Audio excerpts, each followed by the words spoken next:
Bonjour, bonjour! Petite vidéo aujourd'hui pour vous parler d'un sujet un peu tabou que sont les fuites urinaires. Alors évidemment, on va renforcer le périnée et ça c'est une bonne chose, mais il y a aussi d'autres choses à faire en plus, c'est-à-dire soulager le poids qu'il y a sur le périnée parce qu'à certains endroits, il est vain de renforcer musculairement.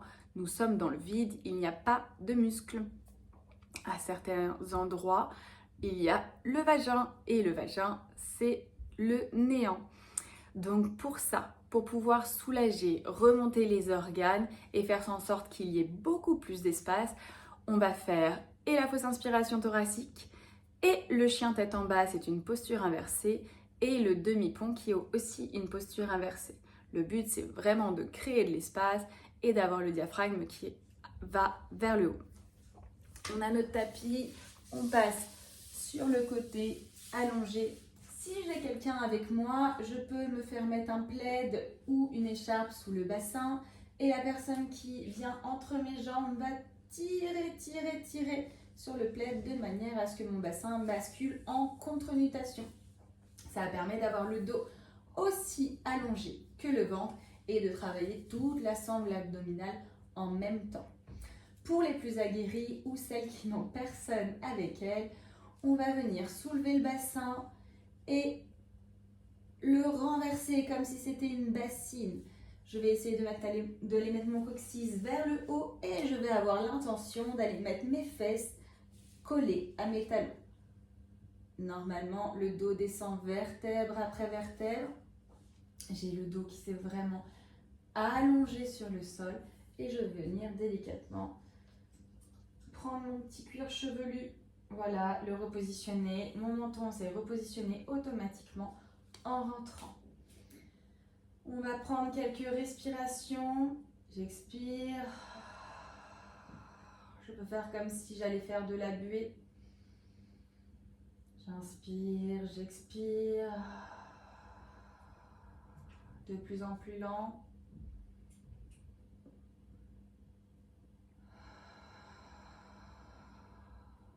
Sur la prochaine expiration, sur la fin, une fois qu'on a vraiment plus d'air, qu'on l'a vidé, qu'on l'a vérifié en essayant de parler et on ne peut plus, on va venir pincer le nez et essayer d'aller respirer. Essayez de prendre une inspiration. La cage thoracique va se gonfler, le diaphragme va remonter, le ventre va se creuser.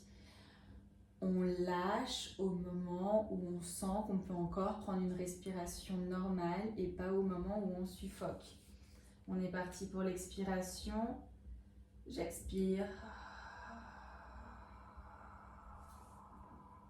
Au moment où je ne peux plus parler, c'est là, je me pince le nez.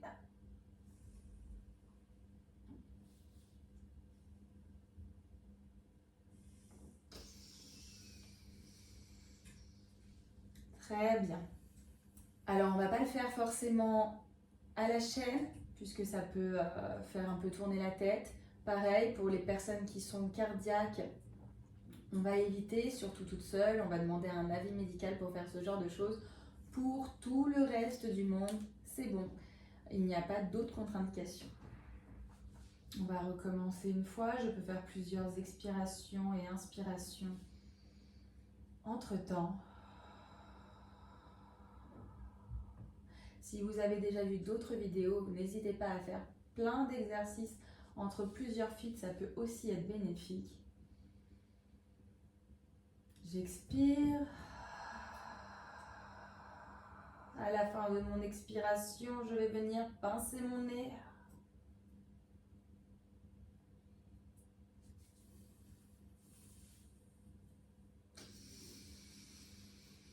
Je lâche et normalement, je peux reprendre une inspiration normale.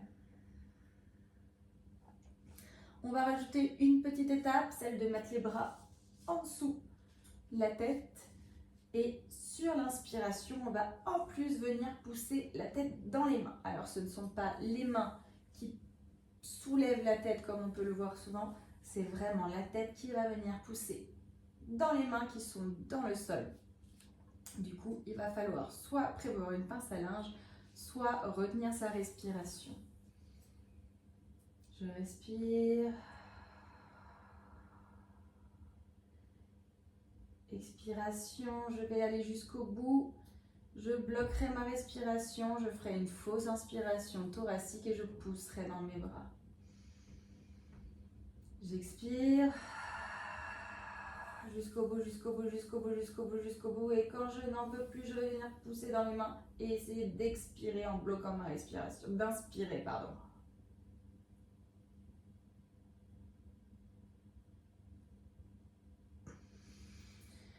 Je ne sais pas si vous le sentez, mais normalement, tout bouge à l'intérieur. Le fait de pousser dans les mains fait encore plus se rapprocher les grands droits. Vu la position qu'on a, le transverse est directement engagé et du coup, le diaphragme remonte. Normalement, vous sentez vraiment votre ventre se creuser, creuser, creuser. Le thorax gonfler. Et on commence à ressentir certains effets, surtout au niveau du ventre. On le refait une dernière fois.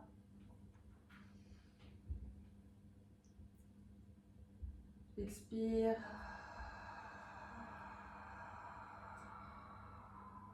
Je vais venir bloquer ma respiration et faire semblant d'inspirer tout en poussant dans mes bras.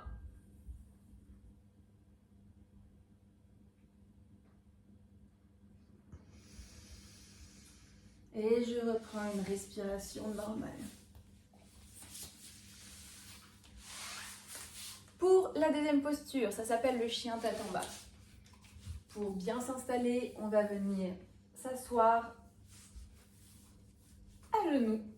Je vais venir mettre mes côtes par-dessus, comme si je voulais aller me mettre par-dessus mes genoux, pour vraiment aller étendre, étaler mon ventre.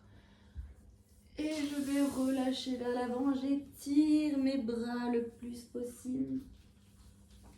Mes bouts de doigts, la pulpe de mes doigts qui va aller le plus loin possible, je relâche la tête et je prends quelques respirations dans cette position.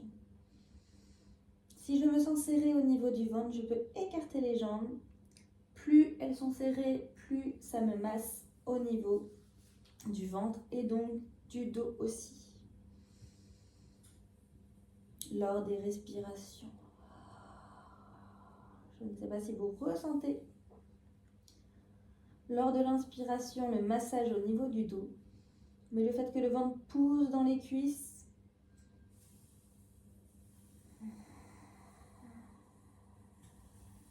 normalement vous devez ressentir les muscles des lombaires qui se gonflent et ça fait du bien. Je vais venir crocheter mes pieds. Je laisse mes mains dans la même position, elles ne bougent pas. Et après avoir crocheté mes pieds, je vais venir pousser dans mes mains, pousser dans mes pieds, mettre mes fesses vers le plafond, mon ventre qui va venir essayer d'aller se coller à mes cuisses. Je pousse toujours dans mes bras et mes talons, même s'ils ne le font pas forcément, vont essayer de venir se coller au sol.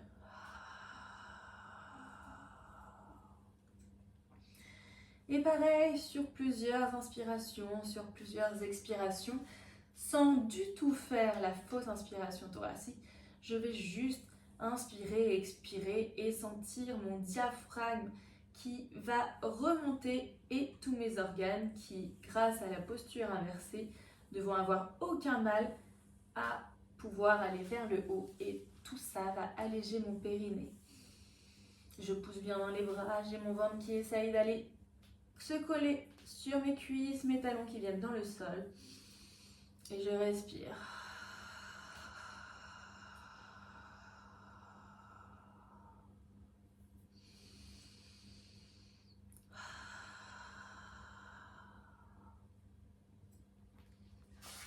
Voilà pour la deuxième posture. Vous pouvez la faire autant que vous le souhaitez. C'est pareil.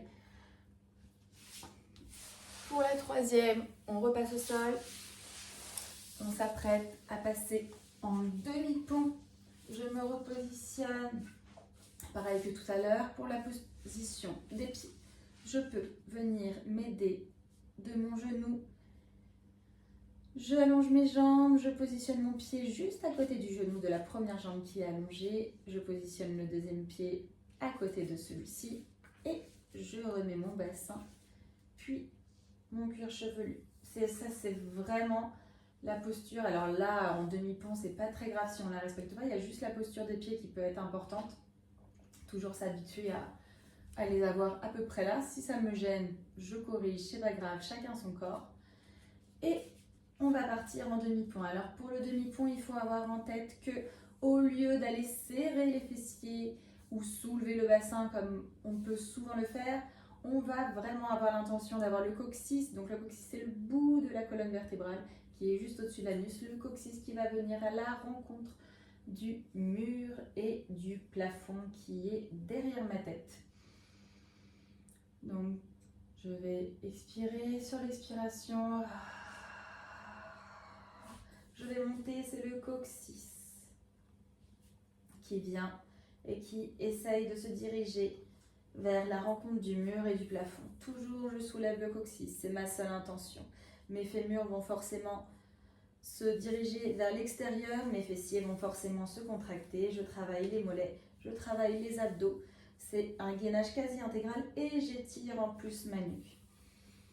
Je vais venir faire plusieurs respirations.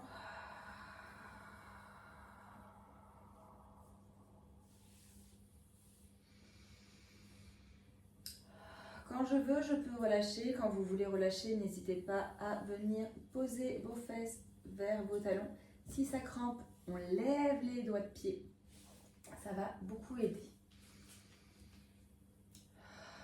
J'y retourne. Le coccyx à la rencontre du mur et du plafond qui se trouve derrière moi.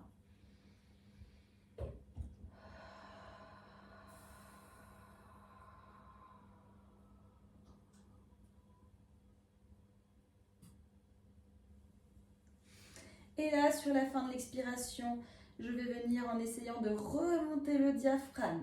Ça va creuser mon ventre, comme si je faisais un peu la fausse inspiration thoracique, mais sans la faire. Et hop, j'expire. Et là, je remonte avec l'intention de remonter le diaphragme.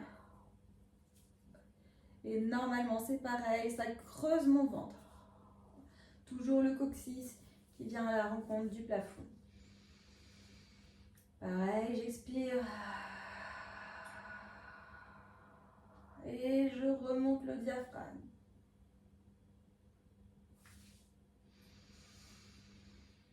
Je peux rajouter le périnée expire si vous avez déjà vu la vidéo du périnée expire, c'est très bien. Sinon, le but c'est de resserrer les lèvres ou de resserrer l'anus comme si on s'empêchait d'aller à la selle.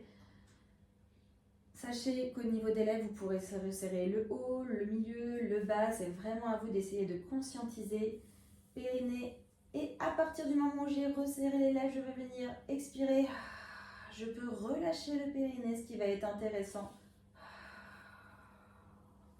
C'est de venir le recontracter à la fin quand je vais essayer de remonter mon diaphragme.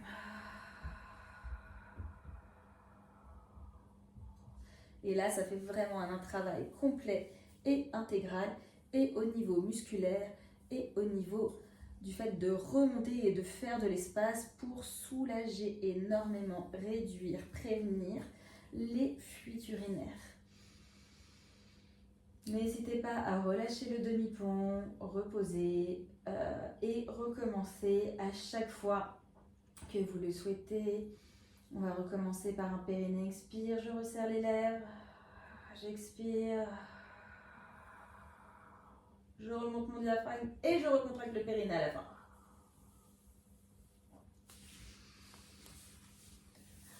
Alors, pour toutes celles qui vont me poser la question, oui, il est complètement normal de sentir son périnée qui se relâche au fur et à mesure de l'expiration. Et ce n'est pas un problème, c'est même très bien, puisqu'on se concentre sur les abdos, sur le fait de resserrer les côtes au fur et à mesure.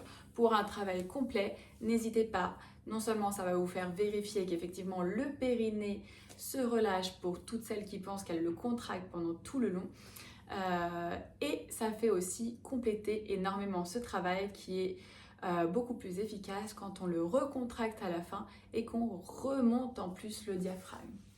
Voilà, je vous suivrai pour une prochaine vidéo où on fera des abdos en toute sécurité, toujours avec le périnée expire, pour éviter justement la descente des organes. Ciao!